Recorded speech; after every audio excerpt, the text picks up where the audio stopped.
ഇതുപോലുള്ള വലിയ ഹോൾസുള്ള ബീഡ്സും ഉണ്ട്, അതുപോലെ ചെറിയ ഹോൾസുള്ള ബീഡ്സും ഉണ്ട്. ആരി വർക്ക് ചെയ്യാനുള്ള ബീഡ്സുകളൊക്കെ ഇപ്പോൾ അവൈലബിൾ ആണ്. അപ്പോൾ ആർക്കെങ്കിലും ആവശ്യമുണ്ടെങ്കിൽ വാട്സപ്പ് നമ്പർ സ്ക്രീനിൽ കൊടുക്കുന്നുണ്ട്. അപ്പോൾ ഞാനിതുകൊണ്ട് നമ്മൾ പൂച്ചട്ടികളൊക്കെ ഹാങ് ചെയ്യുമ്പോൾ ആ ഒരു ഉറി ഉണ്ടാക്കാറില്ലേ, ആ ഉറിക്ക് വേണ്ടിയിട്ടാണ് അപ്പോൾ ഈ ഒരു ബീഡ്സ് ഞാൻ ഇത്രയും ഇറക്കിയിട്ടുള്ളത് കേട്ടോ.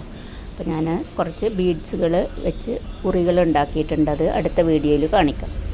ഓക്കെ, അപ്പോൾ ഇത്രയും ബീഡ്സുകളാണുള്ളത്. ബ്രേസ്ലെറ്റ് ഉണ്ടാക്കുന്ന വിധത്തിലുള്ളത് നമ്മളെ ആൽഫബറ്റിക് ബീഡ്സ് എല്ലാം ഇപ്പോൾ അവൈലബിൾ ആണ്. ആവശ്യമുള്ളവർക്ക് സ്ക്രീനിൽ കാണുന്ന വാട്സപ്പ് നമ്പറിൽ വാട്സപ്പ് ചെയ്യാം. ഓക്കെ,